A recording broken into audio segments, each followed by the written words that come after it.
자, 첫 번째 관계 없겠지만 오늘 그 일소위에서 의미 있는 결과가 있었습니다. 우리 과학기술정보방송통신위원회는 방송만 하는 곳이 아닙니다.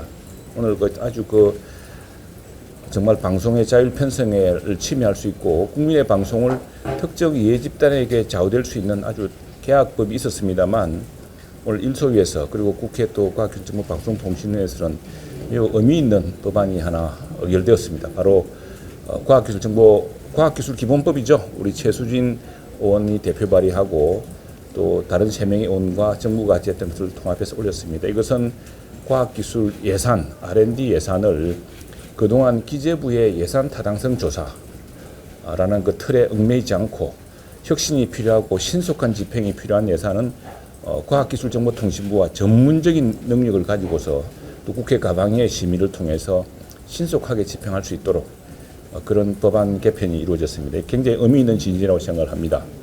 오늘 사실상 마지막으로 출석한 국회 과학기술정보통신부 유상임 장관도 국회에 이번 법안 처리는 지난해에 세계에서 두 번째로 했던 AI 기본법과 함께 굉장히 의미 있는 법안이다라고 이렇게 평가해 주었습니다. 또 하나는 북한 평산의 우라늄 공장에서 지금 흘러나온 것으로 의심되는 폐수에 대한 우려가 관한 것입니다. 여기에는 통일부, 국방부, 환경부, 해수부 모두 관련되어 있습니다만 어느 국회 상임위에서도 지금 다루지 않았습니다. 국회 과학기술 원자력 법안 소위, 바로 제가 소위위원장으로 있는 곳에서 이 문제를 다루었습니다. 이와 관련해서는 보도자료를 배포했습니다.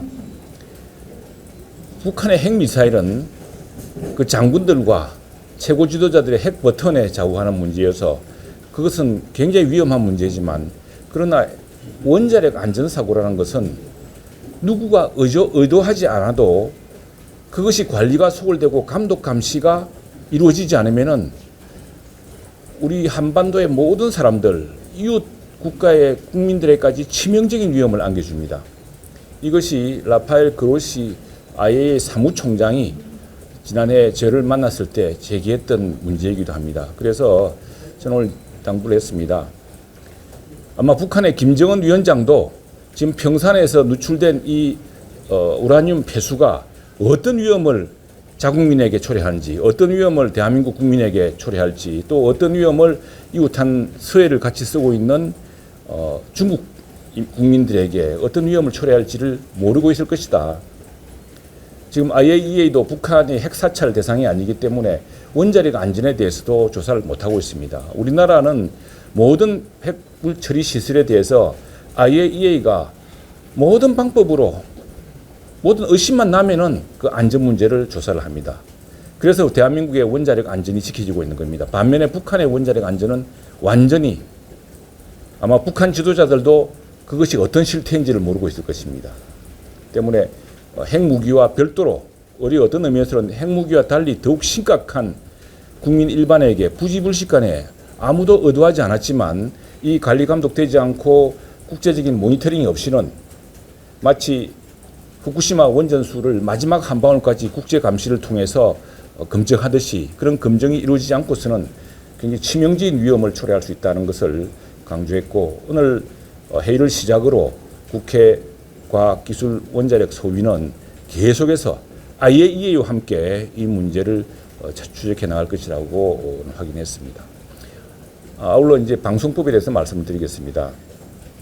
이 방송법은 공교롭게도 제가 2021년 바로 이맘때 당시 21대 국회 문체위원으로서 언론중재법, 여러분 기억하실지 모르겠는데 이른바 가짜뉴스 방지법이라고 그래서 민주당에서 추진하던 언론중재법 양상과 매우 닮았습니다. 당시에도 민주당에서 이 문제를 국민들이 90%가 찬성하네 만에해서 강제로 밀어붙이다가 국제사회의 반발, 언론계에서 이것을 언론의 자유를 침해할 것이라는 우려, 또 급기야는 유엔의 인권위원회에서 이것이 언론 자유를 침해할 것이라는 서한까지 국회의장에게 오는 일이 있었습니다. 때문에 민주당이 8월 31일 날 이 법안을 강제 의결하려고 하다가 대통령실에서 말려서 그 법안을 처리한 적이 있습니다. 그로부터 9월 한 달 내내 이른바 8인위원회를 구성해서 이 법안이 그냥 슬그머니 사라지도록 한 인연이 있는데 저는 똑같은 일이 반복되지 않을까 걱정이 됩니다. 특히나 이번에 법안은 크게 보자면은 방송에서 공영방송은 국민의 재산입니다. 지상파는 국민의 재산입니다. 그리고 공영방송은 국민의 방송을 자처하고 국민의 방송이 되어야 됩니다. 이것을 이 이사회와 이 대표를 누가 뽑느냐는 문제는 바로 대의제도에 따라서 국민들이 위임한 국회와 대통령이 그 위임 구조에 따라서 각계에서 가장 정통한 사람들을 선임해서 이사회를 구성하고 사장을 선출하는 방식이었습니다. 이것은 BBC를 지금 만들고 있는 영국이라든가 그다음에 NHK 일본, 그다음 미국의 PBS 미국 그리고 독일의 공영방송도 똑같습니다.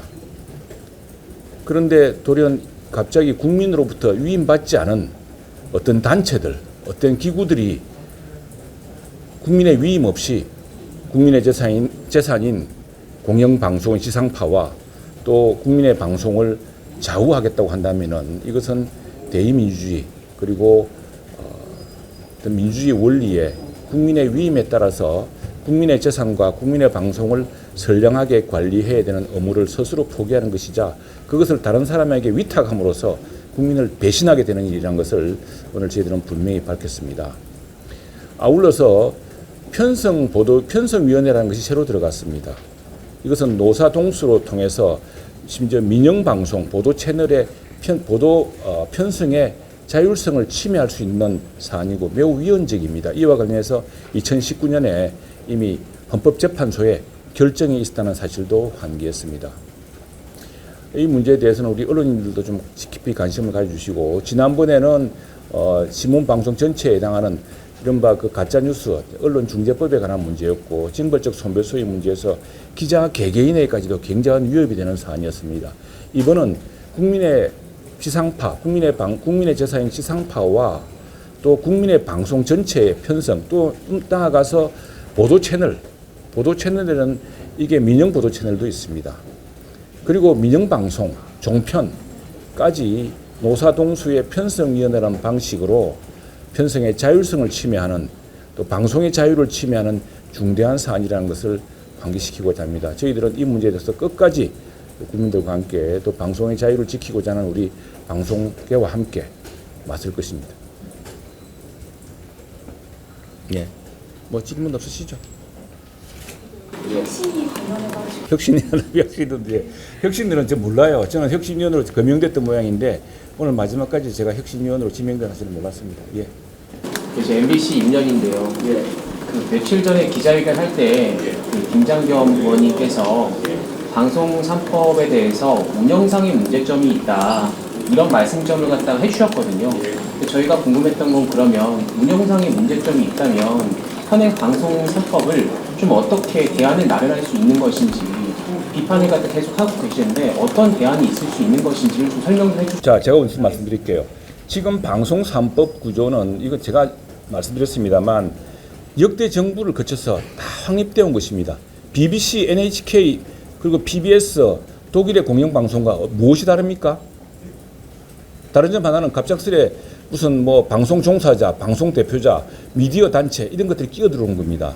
미디어 단체에서도 지금 미디어 학회가 수십 개가 넘는데 어느 미디어 학회가 들어갈 것이냐에 대해서 벌써 의구심과 이견을 제시하고 있습니다.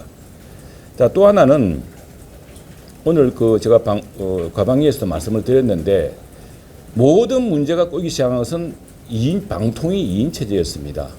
방통위 2인 체제, 방통위 5인 체제의 복원이 제일 중요합니다. 왜 대통령은 한 명의 임명을 임명하지 않습니까? 그리고 국회는 왜 3명에 대해서 임명하지 않습니까? 지난번 이진숙 방송통신위원장 탄핵 재판 때 문영배 당시 헌법재판소장 대행과 김형두 헌법재판관이 이렇게 물었습니다. 좋다. 지난 7개월 동안 최민희 위원에 대한 것이 지연됐던 문제에 대해서는 이해된다. 그러나 그렇다고 한다면 그 이후로부터 1년여 동안 왜 국회가 추천할 3명의 몫을 국회는 추천하지 않느냐. 국회는 방송통신위원회가 일을 안 해도 된다고 생각하는가라고 물었습니다. 이제 국회가 대답해야 되고 대통령도 여기에 대해서 응답해야 됩니다. 방송통신위원회가 필요 없습니까? 그리고 방송통신위원회를 통해서 여러 방송 제도와 방송의 일이 이루어지고 있습니다. 왜 그 본질의 문제는 회피하고 지금 뭐 여러 방송 종사자들 단체에 압력이 있다고 그래서 특정 의원 몇몇들이 거기에 영합해서 방송법을 만든다고 이게 해결되는 문제입니까? 그리고 제가 누누이 강조했지만 기본적으로 이것은 국민의 위임에 따라서 맡게 되는 것입니다. 국회가 욕을 먹고 국회의원들이 잘못한 것도 사실이지만 그렇다고 빈대잡기 했다고 초과상관 태워도 되겠습니까? 교각사로 해도 되겠습니까? 그건 근본에 가는 문제입니다. 그리고 우리 김장겸 의원께서 말씀하신 것도 뭐 과거에 근데 제가 뭐 말씀하시죠. 예. 그러니까 한번 자 예를 들어 보겠습니다. 2017년도로 되돌아가 보겠습니다. 자 문재인 정권이 들어섰습니다. 김장겸 고대영 사장 나가라고 난리를 쳤습니다. 언론 노조원들요, YTN 사장 나가라고 난리를 쳤습니다. 뭐 욕설을 하고 침도 뱉고 그랬죠. 자 그게 법이 잘못돼서 그런 겁니까?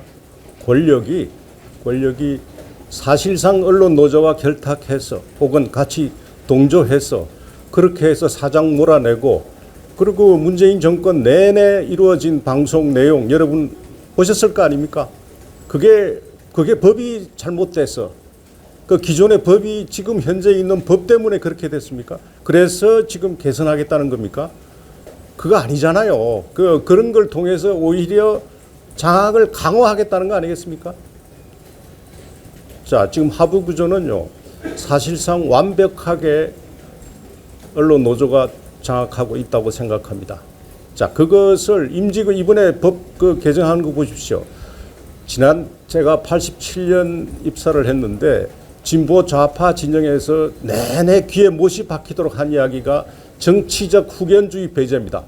정치적 후견주의 배제라고 해서 주장하면서 이번에 어떻게 했습니까? 국회가 직접 추천하도록 만들어놨습니다. 그리고 학회요? 학회가 저 굉장히 진보 좌파 진영에 우호적이지 않습니까? 그 학회도 계속 정치적 후견주의 배제라고 떠들었습니다. 지금 비판하는 이야기 나온 게 있습니까? 학회나 여러분들 떡 하나 주니까 지금 그냥 꿀먹은 벙어리가 되고 있는 거 아닙니까? 임직원 3명, 2명이 이사로 추천되도록 되어 있습니다. 임직원이라고 하면 사내 과반 노조가 절대적인 영향력을 행사하리라는 거 누가 봐도 뻔한 거 아니겠습니까? 자, 거기에서 완벽하게 더 장악하겠다는 거죠. 그리고 법률단체 2명이 왜 들어갑니까? 법률단체가 방송과 무슨 상관이 있습니까? 그리고 대단히 핵심적으로 봐야 될 게 마치 언론 종사자, 방송 종사자가 방송의 주인인 양 모든 게 대변할 수 있다고 생각하는데 그거 아니거든요. 국민들이 대변하는 거지 국민들의 방송이지 언론 종사자, 방송 종사자가 아닙니다. 주인이 아닙니다. 그래서 지금 지금 현행 법이 잘못돼서 이렇게 돼서 개선하겠다. 이건 어불성설이죠. 예. 그건 아마 곰곰이 생각해 보시면 알 겁니다.